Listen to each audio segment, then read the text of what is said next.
Bendiciones, Dios me les guarde. Espero que la palabra en esta hora les edifique, les bendiga, en el nombre de Jesucristo. Quiero compartir con ustedes un mensaje titulado El poder de la sangre. El poder de la sangre. Antes quiero que ustedes en su casa, donde se encuentran, repitan conmigo esta pequeña oración. Señor, en el nombre de Jesús, dispongo mi corazón para recibir tu palabra como semilla, para que ésta crezca, dé fruto, se multiplique grandemente, en el nombre de Jesucristo. Dame el entendimiento, Señor, para comprenderla, para asimilarla y ponerla en práctica, en el nombre de Jesús. Amén. Libro de Éxodo, capítulo 12.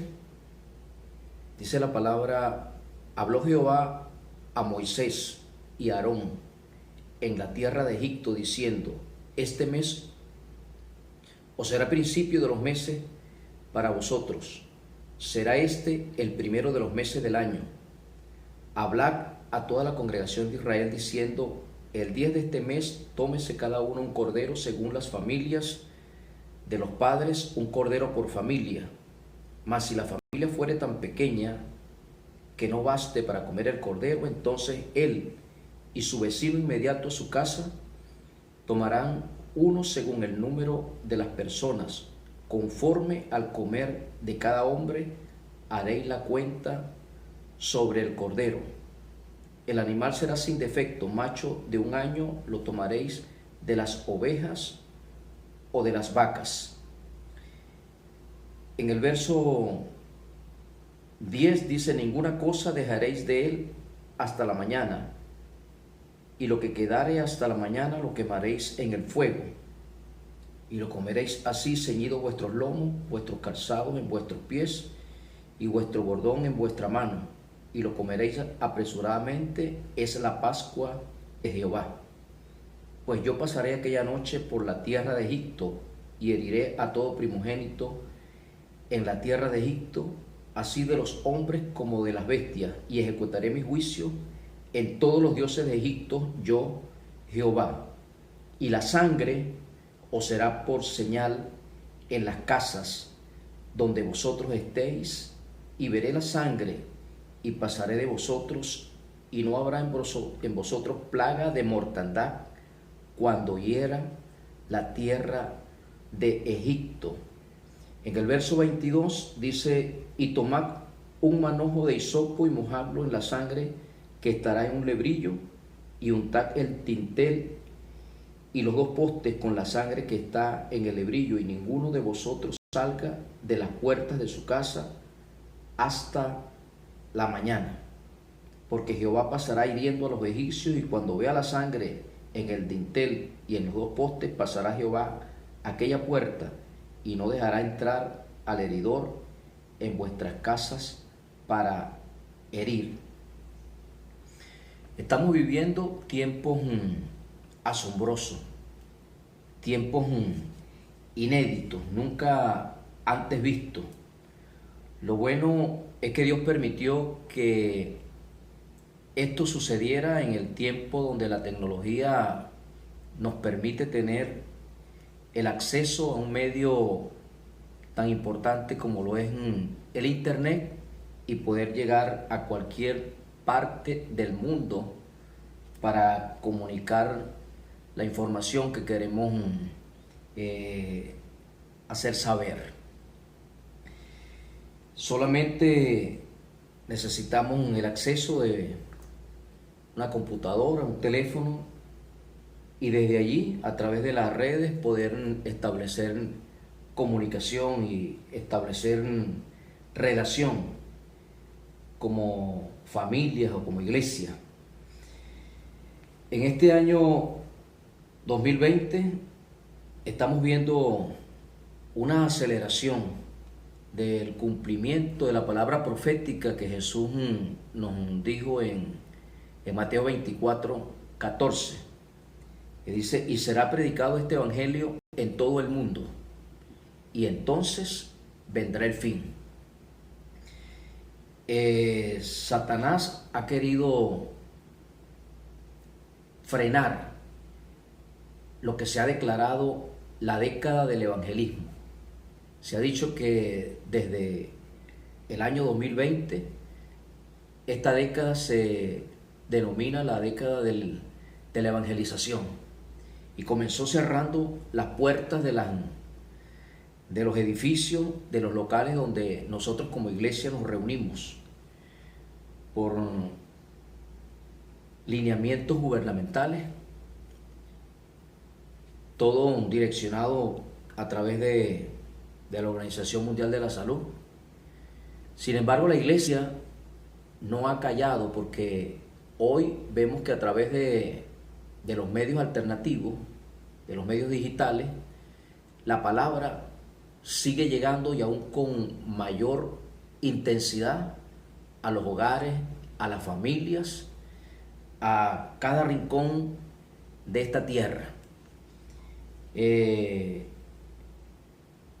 Dios puede también cambiar, porque se ha dicho que este asunto de las cuarentenas puede extenderse, el asunto de las medidas de prevención puede extenderse por meses, por muchos meses, pero Dios también puede cambiar en un día las cosas.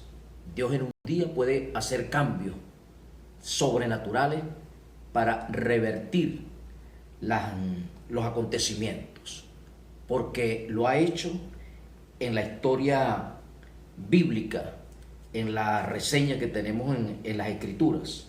Dios en un día puede cambiar las cosas. La palabra de Dios va a llegar a tu casa, o está llegando a tu casa, y creo que esta palabra va a transformar y va a cambiar tu condición o tu situación. Donde el peso de la palabra de Dios llega, cosas sobrenaturales suceden. Salvación, hay perdón, hay sanidad, hay liberación. Dios viene para bendecir tu camino.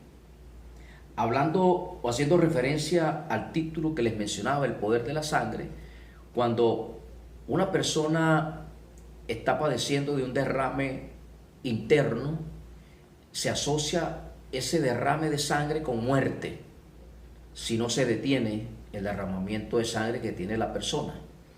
Sin embargo, hay un derramamiento de sangre que ciertamente ocasionó la muerte de un hombre, pero esa sangre nos representa, o es la vida de todo aquel que recibe por fe el sacrificio que hizo este hombre, Jesucristo. Cuando Jesús derrama su sangre, está muriendo, pero su sangre nos da vida. A través de la sangre de Cristo, nosotros hoy recibimos perdón y recibimos vida eterna. Estos primeros versos de Éxodo capítulo 12 nos hablan de la implantación de la Pascua. Cuando Dios decide sacar al pueblo de Israel de Egipto, lo hace primero con juicio sobre este territorio. Primero marca juicios sobre el sistema faraónico establecido en Egipto, y comienza con una serie de pestes, una serie de plagas. Y todo pacto en la Biblia se realizó con sangre.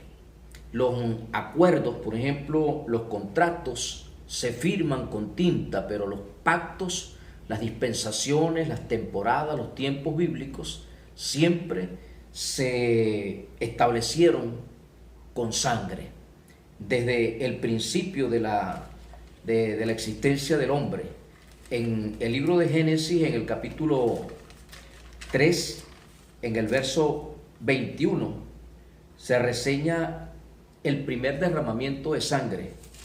Génesis 3:21 dice de la siguiente manera: Y Jehová Dios hizo al hombre y a su mujer túnicas de pieles y los vistió. Cuando el hombre peca, cuando el hombre desobedece, el vestido que recubría antes de pecar era la gloria de Dios. Pero cuando él desobedece, esa gloria es quitada y entra la vergüenza y entra el miedo a la persona. Por eso se esconden al escuchar la voz de Dios y se hacen una especie de túnica de hojas de higuera. Dios dice, ese no es el vestido, esa no es la ropa que van a utilizar. Hay un plan de reconciliación o de restitución para lo que ha acontecido, y dice que los vistió con pieles, y las pieles posiblemente eran de un cordero. Tal vez Dios sacrificó un cordero y utilizó la piel para cubrir la desnudez de Adán y de Eva. Más adelante en el capítulo 4 vemos los hijos de esta pareja, Caín y Abel. Dice que en el verso 4 del capítulo 4 que Abel trajo también de los primogénitos de sus ovejas, de lo más gordo de ellas, y miró Jehová con agrado a Abel y su ofrenda. Ahora, ¿por qué no dice lo mismo de Caín? Si Caín trajo también del campo, pero Caín lo hizo sin revelación. Abel tenía revelación del poder de la sangre, que a través del derramamiento de sangre hay un acercamiento a la presencia de Dios. Abel manejaba revelación del poder de la sangre. Por eso trae de su rebaño lo mejor. No solamente tenía revelación del poder de la sangre, sino que también tenía revelación de primicia, porque él no trae cualquier cordero, no trae cualquier animal para ofrecerlo delante de Dios, sino que trae lo mejor. Dice que trajo de lo más gordo de ellos, trajo lo mejor del rebaño, y Dios miró con agrado la ofrenda de Abel. Es por eso que en el libro de Hebreos aparece Abel dentro de los héroes de la fe, porque la ofrenda de Abel fue una ofrenda de fe bajo revelación del significado del poder que hay en la sangre. Más adelante, en el capítulo 8, verso 21, Noé, cuando sale del arca, lo primero que hace Noé, lo primero que establece es un altar, y sobre el altar sacrifica animales limpios. Noé también tenía revelación del poder que hay en la sangre. Por eso lo primero que él hace al descender a tierra es levantar un altar, y es la primera vez en la Biblia que se hace mención a la palabra altar. Antes no se había mencionado, aunque sabemos que ya Abel sobre un altar había puesto su ofrenda, pero es aquí en este pasaje donde se cita por primera vez la palabra altar, y sobre él la ofrenda, el derramamiento de sangre de aquellos animales que se presentaban para agradar a Dios, para acercarse a Dios. Más adelante en el mismo libro de Génesis, en el capítulo 17, en el verso 10, Dios establece un pacto con Abraham. Y aquí hace una diferencia, porque Abel, un sacrificio de animal, el primer sacrificio que hace Dios para cubrirlo, un sacrificio de animal, lo cubre con pieles. Noé, un sacrificio con animales. Pero aquí con Abraham marca una diferencia, porque ya no pide sangre de animales, sino que pide sangre de humanos, sangre humana como sacrificio. Porque dice lo siguiente: Este es mi pacto que guardaréis entre mí y vosotros y tu descendencia después de ti. Será circuncidado todo varón de entre vosotros. Circuncidaréis el 11, pues la carne de vuestro prepucio, y será por señal del pacto entre mí y vosotros. Abraham, a la edad de 99 años, se practicó la circuncisión. Su hijo Ismael tenía 13 años y también lo circuncidó, porque la orden era circuncidarse él y su descendiente y todos los que habitaran con él en casa, sus criados, los que fueron nacidos en casa y los comprados por dinero. Y todo aquel que se opusiera a realizarse la circuncisión quedaría fuera del pacto, quedaría fuera de la bendición, quedaría fuera de la promesa, sería cortado del pueblo, se consideraría una persona que viola el pacto, no disfrutaría o no gozaría de las promesas que éste contiene, promesas de prosperidad, de bendición, de protección, de estar siempre en la mano de Dios sobre su vida. Más en el libro de Job menciona también que Job realizaba ofrendas o presentaba ofrendas delante de Dios todos los días por sus hijos, por su familia. Esto permitía que estuviera sobre su vida, sobre su casa, su familia, sus hijos, un cerco de protección. Por eso, cuando Dios le da una permisividad al enemigo para que toque a Job, lo primero que es atacado es su ganado, porque cuando termina de eliminar el ganado, termina de eliminar los corderos, los bueyes, ya no hay ofrendas para sacrificar. Y si no hay ofrendas para el sacrificio, no hay cerco de protección.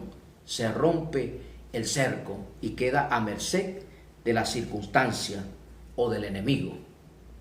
Y vemos posteriormente, ya finalizando el libro de Job, que él nuevamente ofrece corderos, ofrece holocaustos sobre el altar delante de Dios, y todas las cosas le son restituidas y es nuevamente puesto sobre él un cerco y una protección para que el diablo no lo toque. Quien trajo toda calamidad y toda maldición sobre Job fue el diablo, claro, bajo una permisividad también de Dios. Es como hoy, la peste que hoy está no tomó a Dios por sorpresa, es una permisividad también de Dios en el tiempo que estamos, en el tiempo profético que estamos viviendo, y en el cual tenemos que estar lo suficientemente bien apercibidos para poder caminar conforme a la voluntad de Dios en este tiempo y no ser engañados o no envolvernos bajo el espíritu de miedo, de incertidumbre y de temor que genera este tipo de circunstancia. Quiero hacerle hincapié en el poder que se genera, en el poder que hay cuando ocurre un derramamiento de sangre. Satanás sabe y maneja bien este principio, y como él sabe que hay poder en el derramamiento de sangre, es lo que utiliza para establecer dominio y control sobre territorios, sobre ciudades, sobre naciones, a través de sacrificios de sangre. a través de sacrificios con seres humanos, sacrificios con animales. En el pueblo azteca, por ejemplo, por mencionar una cultura, porque hay muchas que tienen esta práctica, pero la cultura azteca en sus templos, en los templos que construyeron estos hombres en México, se acostumbraba a sacrificar gente desde la mañana hasta la noche, sacrificio de seres humanos, porque esto les permitía a ellos tener un control sobre el territorio donde estaban asentados. Sacrificios de sangre generan autoridad, generan poder para controlar ciertas ciudades, ciertos lugares. Como él lo sabe, influencia con esta idea a hombres y mujeres en todo el mundo. Una de las prácticas que me llamaba la atención es un reporte que escuché de una nación europea, donde tienen aprobado el aborto, y bajo esta pandemia, bajo la cuarentena que se ha decretado a nivel mundial, se han cerrado escuelas, se han cerrado iglesias, se han cerrado hospitales atendiendo solamente los casos de emergencia por la situación de la peste, pero las consultas regulares se han cerrado. Lo único que está abierto y no se ha tocado son las clínicas donde se practican abortos. Y esto llama la atención porque Satanás quiere que estas prácticas continúen, porque esto le entrega poder sobre personas, sobre familias, sobre generaciones. Cuando una mujer permite que en su vientre coloquen una pinza o una tijera y corten, asesinen la vida de una criatura que se está gestando en su interior, eso es un pacto de sangre, un pacto de maldición que va a acompañar a estas mujeres. No estoy diciendo con esto que las mujeres que abortan quedan condenadas para siempre, que los que sacrifican o los que han hecho sacrificios satánicos están condenados ya al infierno, sino que hay una oportunidad de arrepentimiento, porque todos los juicios que Dios trajo sobre Egipto para que el pueblo de Dios, para que Faraón dejara ir al pueblo de Dios a ofrecer sacrificios o ir hacia la tierra prometida que ya Dios les había revelado a Moisés, y en su misericordia era que Faraón y el pueblo egipcio se arrepintieran, reconocieran a Jehová como el único Dios verdadero y dejaran todo el paganismo y dejaran todos los dioses falsos que por generaciones venían sirviendo, venían adorando. Ese sistema faraónico, en el tiempo presente, Dios está juzgando todos los dioses en los cuales la gente ha puesto su confianza, a diferencia del Dios verdadero. Actualmente estamos viviendo uno de los juicios más grandes que se hayan visto en los tiempos modernos. Y cuando Dios va a liberar a su pueblo de Egipto, no lo hace sin primero juzgar al sistema. Dios primero juzga el sistema y después saca a su pueblo al lugar que había dispuesto llevarlos. Dice que los sacó con brazo extendido, con mano fuerte. En Éxodo capítulo 7, verso 14, por ejemplo, vemos un primer juicio que se realiza. Se toca la economía de Egipto. El corazón del centro económico de Egipto es tocado, el río Nilo. A través del río Nilo se realizaban las transacciones económicas. Egipto compraba o Egipto vendía a través del río Nilo. Este río se convirtió en sangre.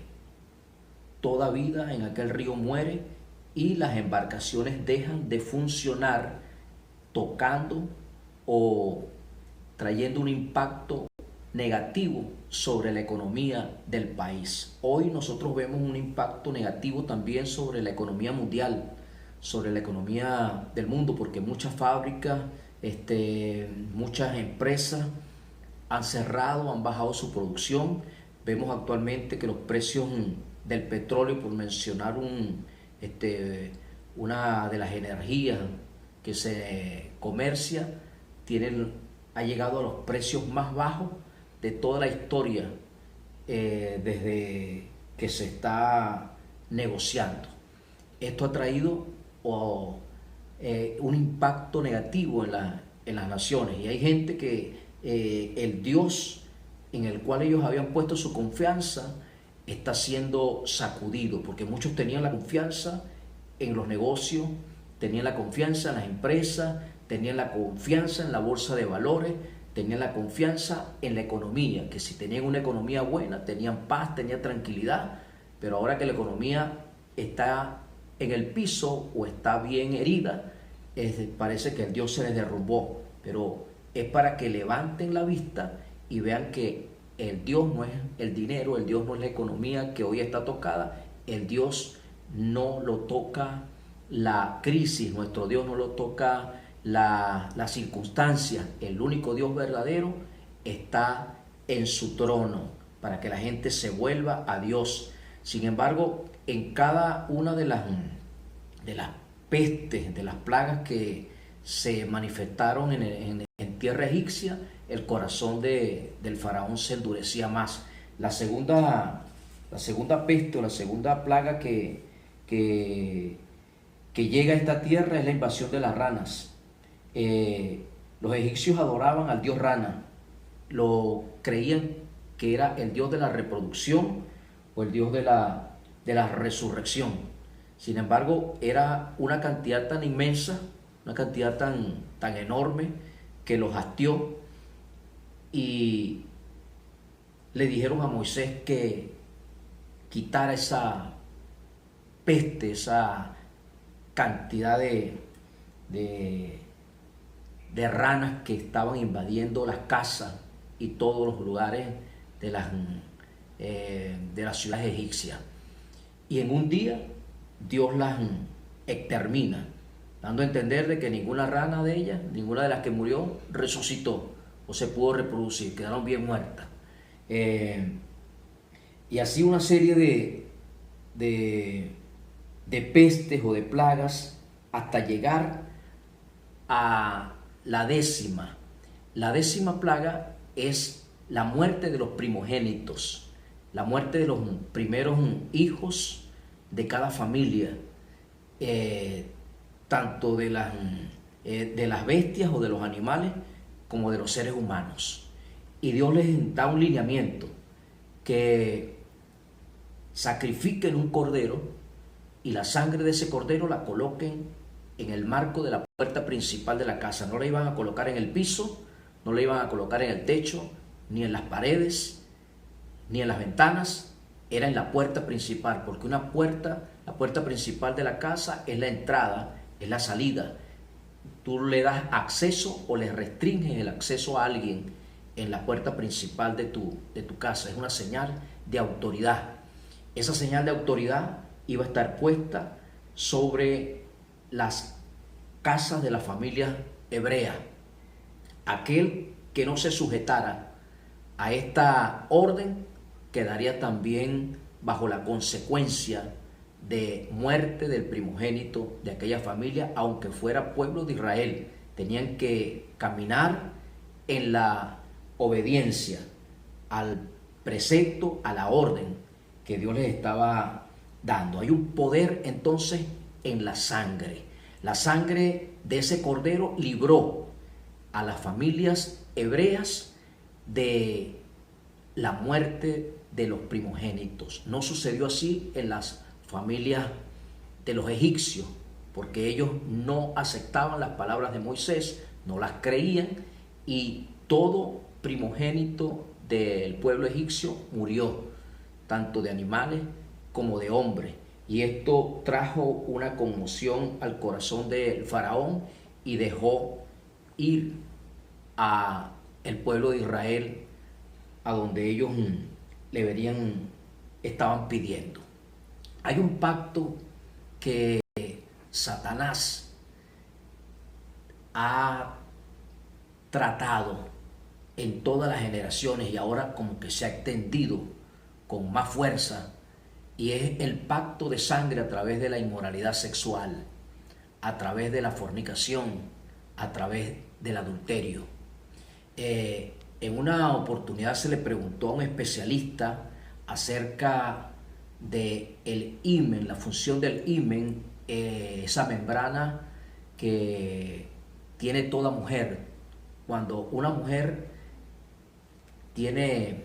entra a la tierra, se da a luz, viene con un sello, viene con una membrana en su parte vaginal, que solo tiene la función de derramar sangre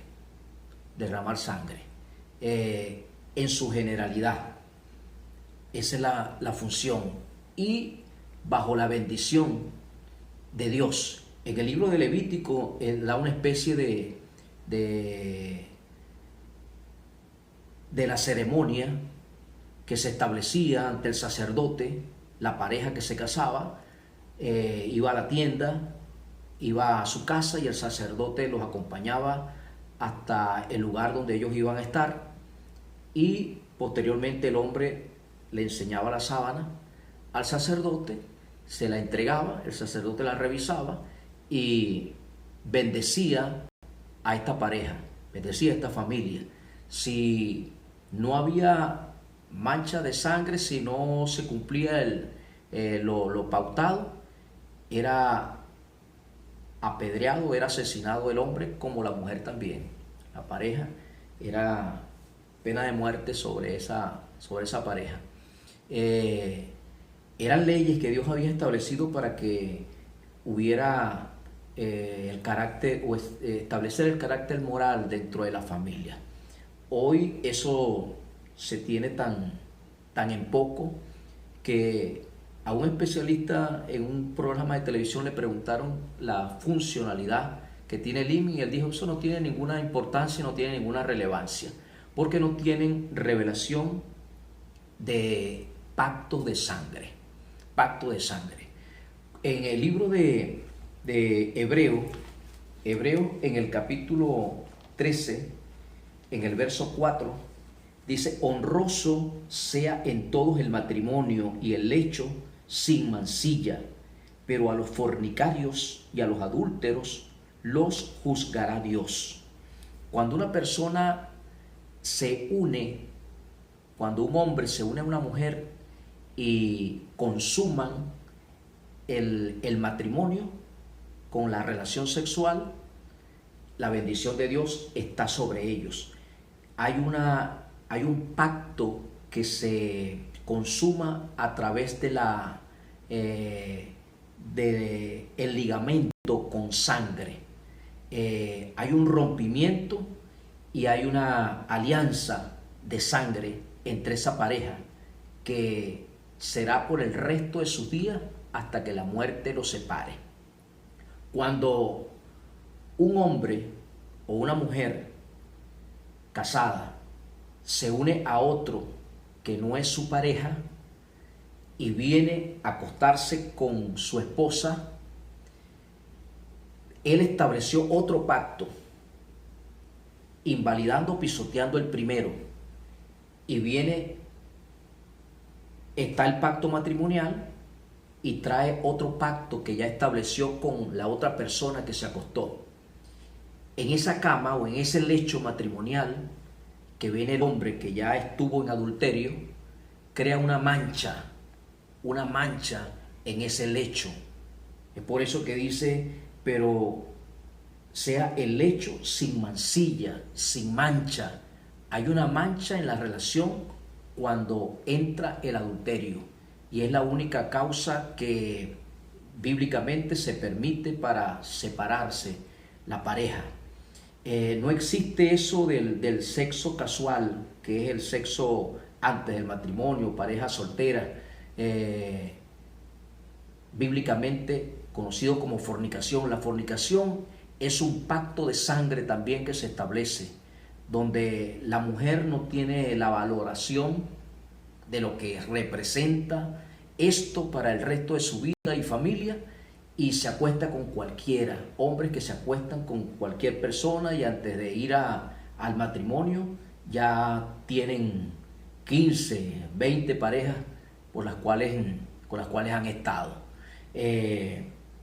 Si llega a esta condición al matrimonio como tal, lo que trae consigo es una carga de maldiciones y su lecho está manchado, su lecho está teñido con maldición. Nosotros tenemos que cuidar, que velar para que nuestra generación se mantenga en pureza, y solamente lo podemos hacer bajo la gracia de Dios, con el poder de la sangre de Cristo sobre nuestras vidas, que nos ayuda a mantenernos caminando en victoria, caminando, guardando nuestros votos, guardando nuestras alianzas, nuestros matrimonios, que mantengamos pureza en nuestro ministerio. Veo que hay mucha gente, tanto líderes en las iglesias cristianas, que ceden a este espíritu, ceden a estas prácticas, a manchar el pacto matrimonial, porque la influencia en esta temporada es muy grande. Principalmente jóvenes están siendo invadidos a través de la misma facilidad que tienen por los medios que existen.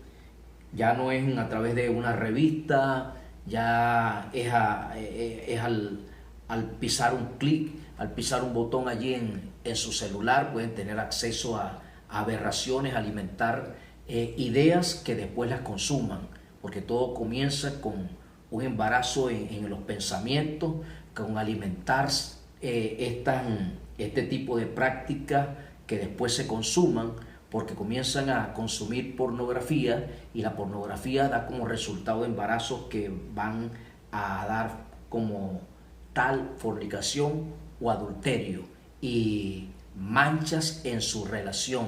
Por eso tenemos que estar despiertos en este tiempo, despiertos en el tiempo que estamos viviendo, los últimos tiempos. En cualquier momento la iglesia es arrebatada, la iglesia es llevada al cielo, y Dios dice que se levantará una iglesia sin mancha y sin arruga, una iglesia sin mancha, una iglesia que mantenga el pacto de sangre de Cristo. Y cualquiera que haya caído, cualquiera que esté que me esté escuchando y esté bajo estas prácticas, tiene que romperla ahora.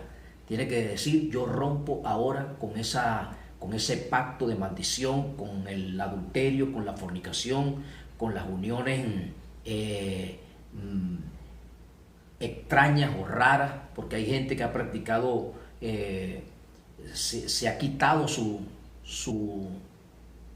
virilidad, porque siendo hombres se creen mujeres y dicen que ya no es el sexo que desean, y se mutilan, estableciendo un pacto casi ya irreversible en su vida, en el área genital. Sin embargo, si esas personas se arrepienten, si los que me escuchan y están en este tipo de prácticas se vuelven a Dios, el perdón de Dios les abarca, porque hay un pacto más grande que esos. Hay un pacto más grande que la mancha que produce el adulterio y la mancha que produce el pacto de la fornicación, que es el pacto de la sangre de Cristo. Y el pacto de la sangre de Cristo rompe toda aberración, rompe toda maldición. La sangre de Cristo nos compra y nos saca de ese terreno de maldición y nos coloca en el terreno y en propiedad para vivir en bendición, para vivir bajo la gracia y el poder de Dios. A través de esa sangre nosotros somos limpios de toda mancha, de toda desviación, de todo pecado, de toda desobediencia. El sacrificio de Cristo se mantiene vigente y la sangre nos justifica y nos santifica y nos permite caminar en el presente con el testimonio de Cristo en alto. Por eso nosotros vemos que la sangre en el libro de Éxodo nos libra de la muerte, así como libra de muerte a muchos que están bajo este pacto de fe.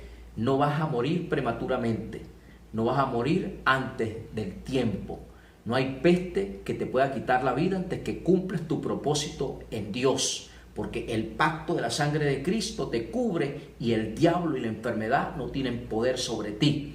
Te vas cuando Dios disponga, cuando ya hayas terminado tu plan y tu propósito aquí, entonces todo estará listo para que te vayas, pero no será accidentalmente, será porque Dios ya lo tiene así previsto. El pacto de sangre de Jesús tiene poder para romper todo pacto satánico. El diablo sabe que hay un poder en el derramamiento de la sangre, hay un poder en el derramamiento de sangre en los territorios. Es por eso que vemos asesinatos, vemos sicariatos, vemos enfrentamientos entre bandas, en cárceles, en ciudades, porque mientras haya derramamiento de sangre, hay dominio en ese territorio. Pero hoy, por ejemplo, aquí en Venezuela, yo sé que Venezuela hay un lazo que se ha roto. Creo a los profetas, creo a la palabra profética, creo lo que dice Primera de Crónicas 20:20, que creamos en Dios y estaremos seguros, creamos a sus profetas y seremos prosperados. Y la palabra profética que se ha dado, creo que es para bendición de nuestra nación, bendición de nuestro país. Hay un juicio sobre nuestra nación, hay un juicio sobre nuestro país, pero pronto viene liberación. Así como entró el juicio en el pueblo de Egipto y dejó el sistema faraónico, fue roto, Israel salió hacia su promesa a tomar el camino hacia la bendición. Dios también rompe el sistema faraónico en nuestros países, el sistema que ha traído deterioro, y se establece la promesa de Dios de bendición, de vida, de prosperidad, de buenas nuevas para las familias que habitan en esta tierra. Amén. Así que si tú no le has entregado la vida a Cristo, hoy es la oportunidad de ponerte bajo el pacto de la sangre de Jesús y decir: Señor Jesús, aquí está mi vida, perdona mis pecados, recibo el pacto de tu sangre me limpia, creo que tu sangre me limpia de todos mis pecados, acéptame como tu hijo, yo creo que tú entregaste tu vida por mí y que al tercer día resucitaste para darme vida. Quiero caminar bajo el pacto de esta sangre y todo pacto en el cual estaba mi vida atada y ligada queda rota, queda fuera. Hoy me declaro bendecido, hoy me declaro hijo y bajo el pacto de la sangre de Cristo hasta que Él me levante de esta tierra, hasta siempre, por la eternidad. Amén. Dios me les guarde y Dios me les bendiga grandemente.